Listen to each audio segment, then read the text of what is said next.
What's up, my 1111 YouTube friends? Let's talk about Jason, should we?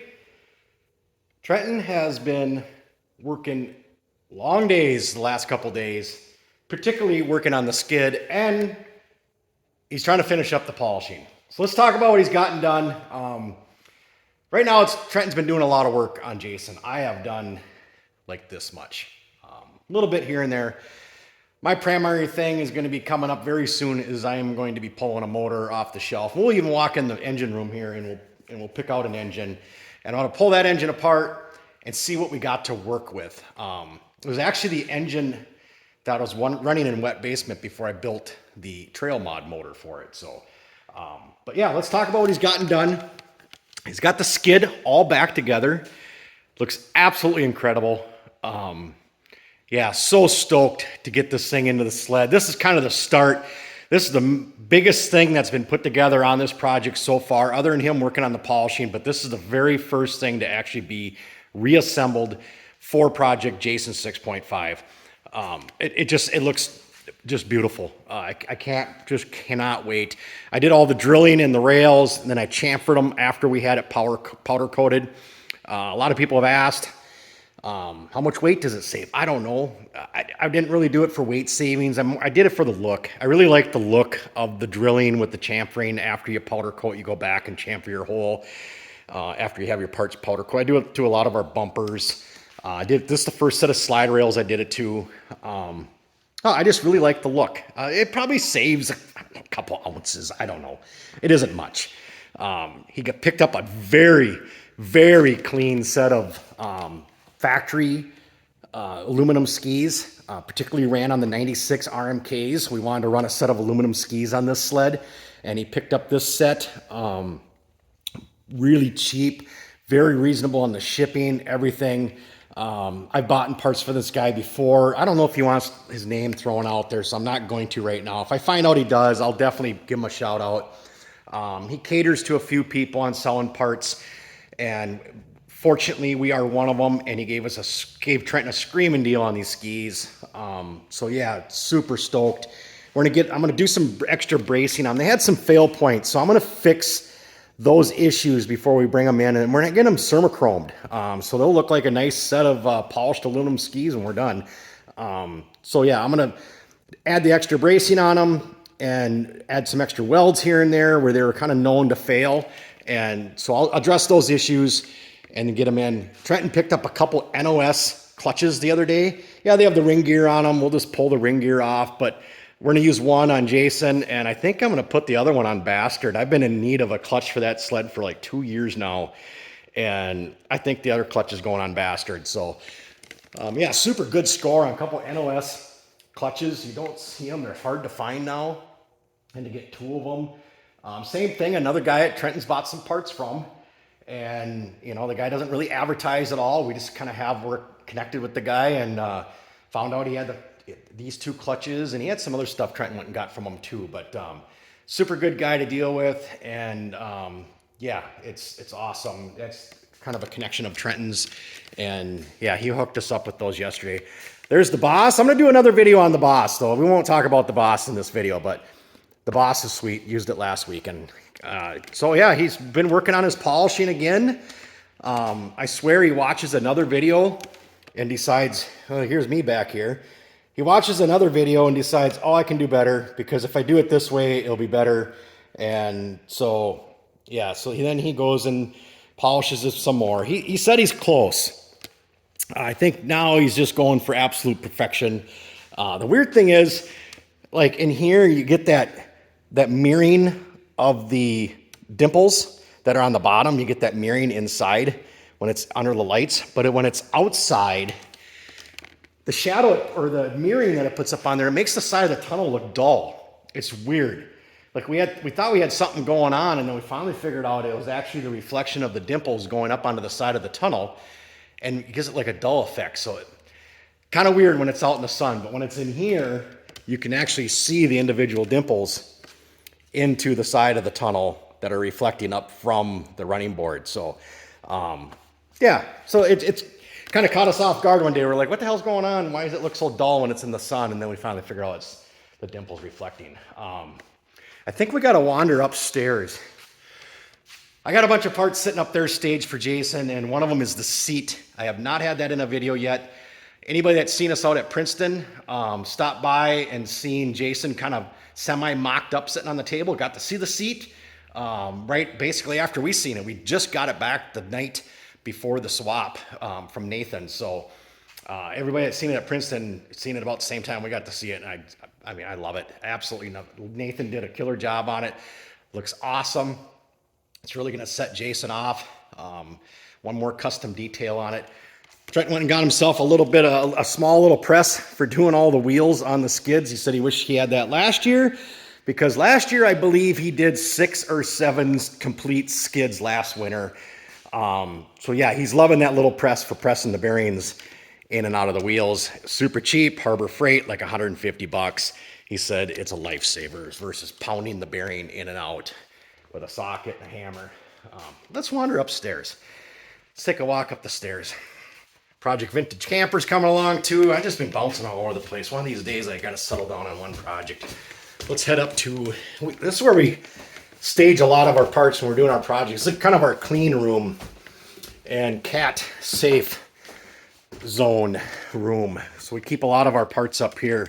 I even got parts for the Roadster sitting up here. There's the grill, shell, trunk, and whatnot.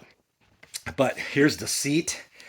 Oh my goodness, talk about beautiful. We used the 96 XCR 600 seat. I told Nathan, take the side pads off. I don't want that look. I don't want the look with the side pads.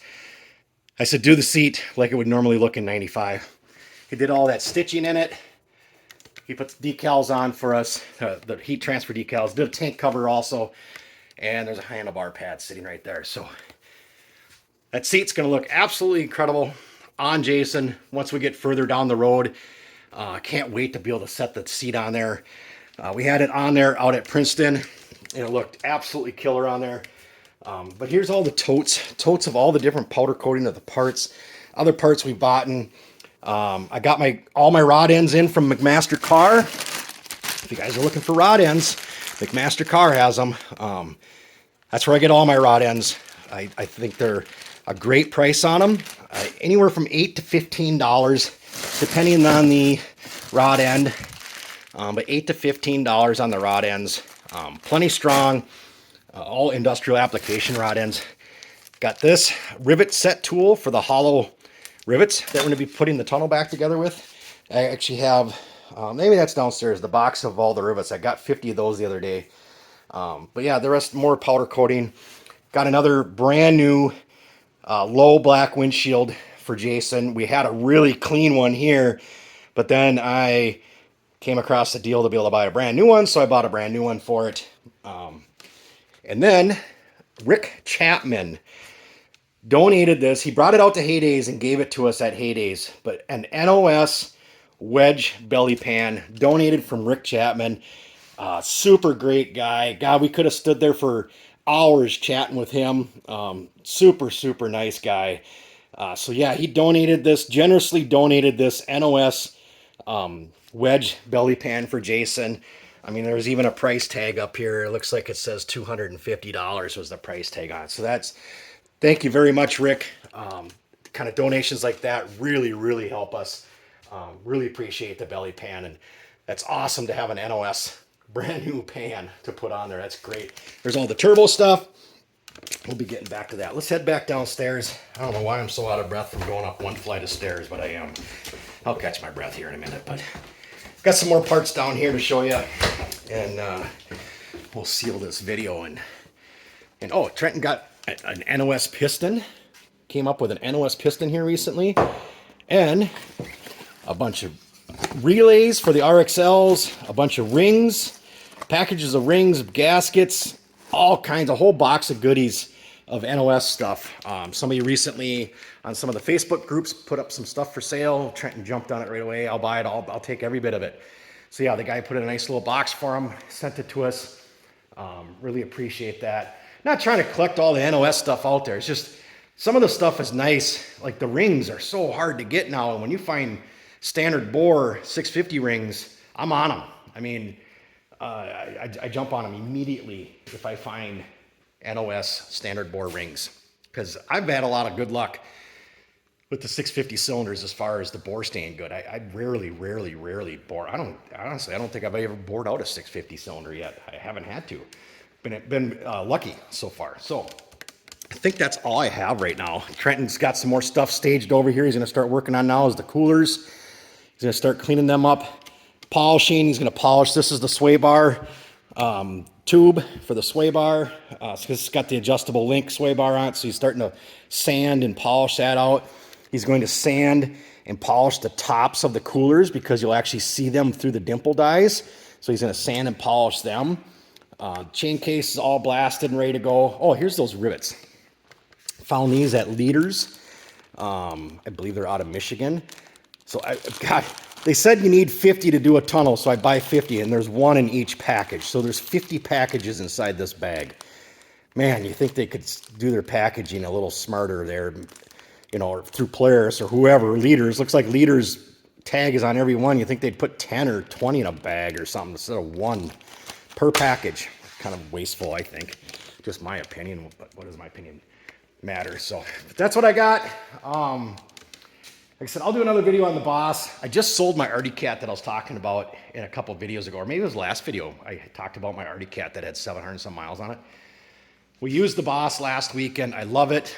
So I sold my Artie Cat. The only reason I kept it in case I didn't like the Boss, but I actually think I'm going to sell this Boss. I'm going to get a newer Boss. I want power steering. Power steering and independent rear suspension too. So if I go up a few years, you know, in the teens, I can achieve both of those, power steering and independent rear suspension, shaft drive instead of chain drive. But I love the Boss, but we'll do a whole nother video on it. The can factory's in full swing. God, I tell you, I've been just building a lot of them lately. A lot of them. It's going to be a great winter. People are excited for snow. I'm super pumped. I was just up at the cabin this weekend. I sat on part sled again. A sled I have not trail rode. I've only rode it in the yard.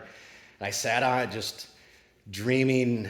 I looked down through the barn, imagining I was on some beautiful trail somewhere and ripping down through the woods at a nice pace and all snow in the trees. And I was thinking, man, this sled would be so awesome on a nice trail ride like that. And then I was like, oh, shit, I'm sitting in the barn. So, well, that's all I can do is dream for snow right now, guys. 70 degrees out today, and it's like October, and let's just hope for a good winter this year. Everybody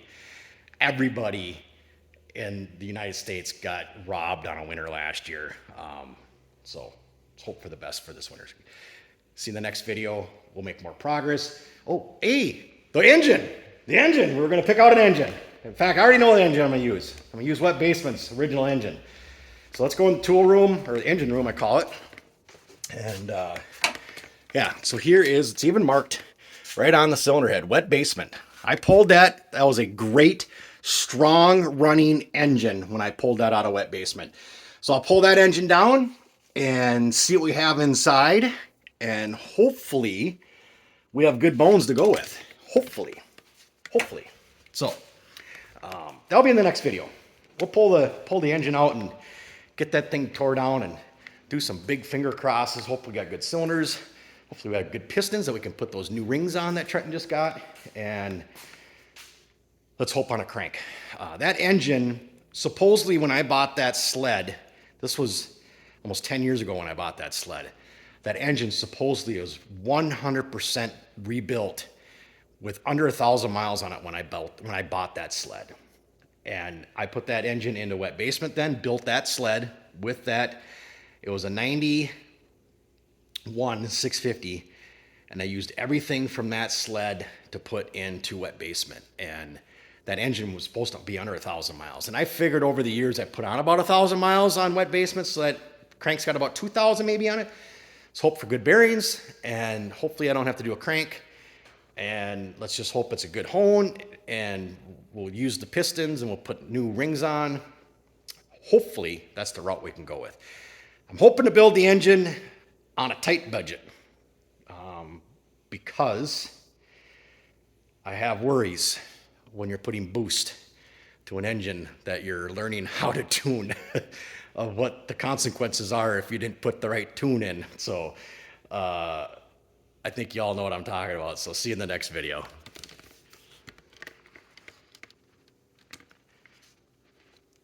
Anybody need to shave?